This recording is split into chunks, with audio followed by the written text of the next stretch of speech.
All right, let's dive into the astrological currents for the last week of February 2026.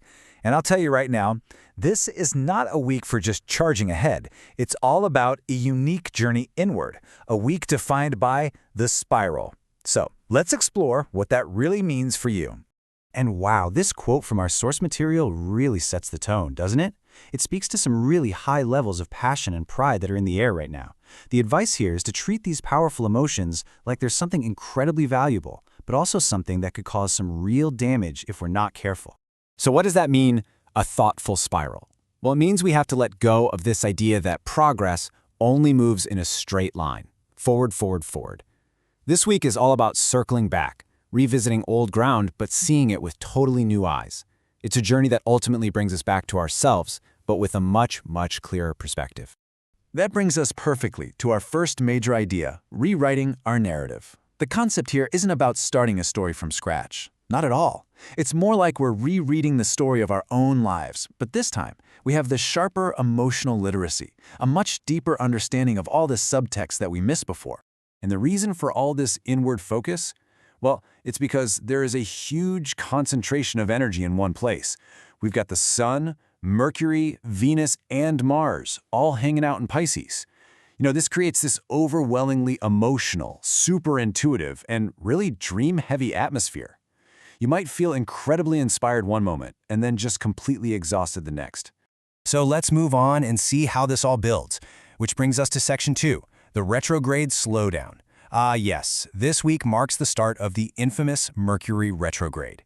But instead of framing it as some kind of cosmic disaster, our source material is presenting it as a deliberate, totally necessary pause.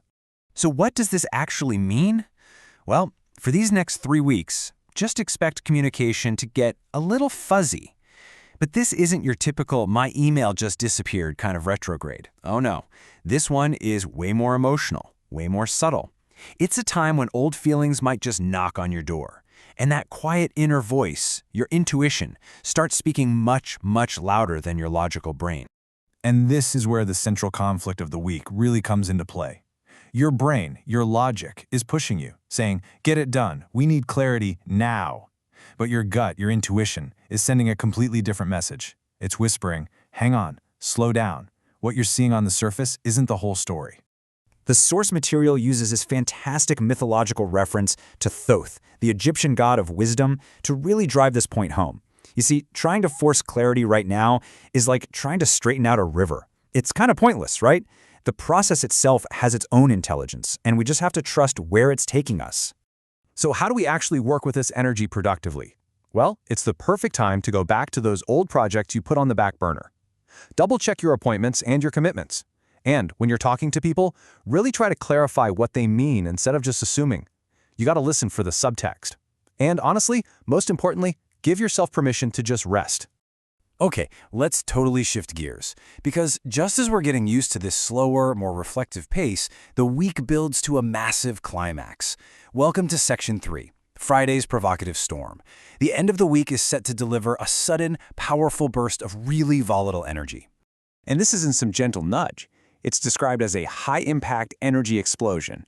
It's an energy that absolutely does not tolerate stagnation or feeling stuck. So if you've been feeling restricted in any way, Friday might just bring a surprising event or this sudden urge to break free. The astrological reason for this is a big alignment called a Mars square Uranus. This transit brings this incredibly powerful urge to rebel against anything and everything that feels limiting. It can pop up as impatience, impulsive decisions, and just plain frustration. The source material is really clear on this one. Be careful, because accidents are more likely.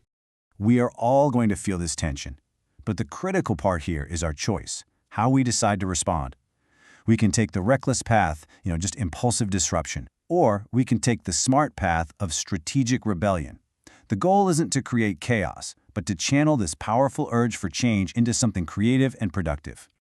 This whole energy is just captured perfectly in this incredibly potent line, "I am no one's sacrifice."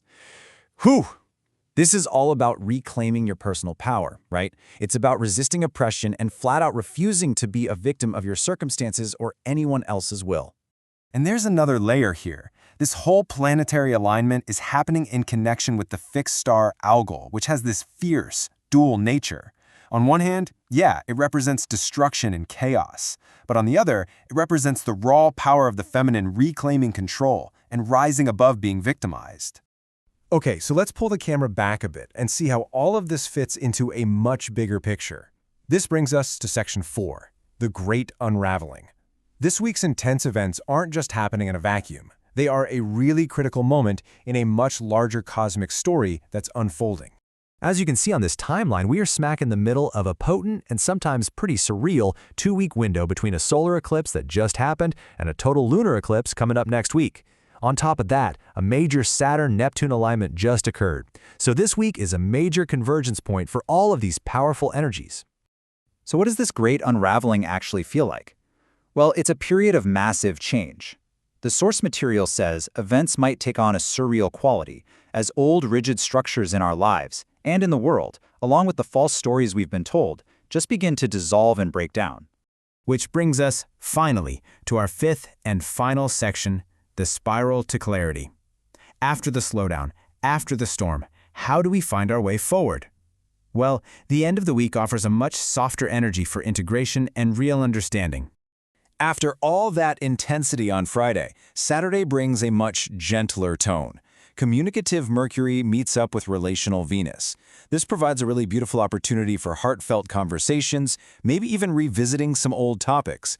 The goal here isn't necessarily about getting some perfect final closure, but more about reaching a compassionate understanding of the past. So when you put it all together, your path to clarity this week is really all about balance. It's about balancing action with deep reflection, listening way more than you speak, double-checking your commitments, and most importantly, embracing that spiral path by choosing intentional, conscious action over just raw impulse. And this brings us to what is maybe the most crucial takeaway of all. The objective this week is not perfection, not even close. The goal is simply to become more aware of your patterns, your stories, your feelings, and then use that awareness to make better, more conscious choices for yourself. So as we wrap up, I'll leave you with this question from the source material. After a week of spiraling back, of revisiting your past with new eyes, and surviving a pretty provocative storm, what part of your own story are you now ready to rewrite?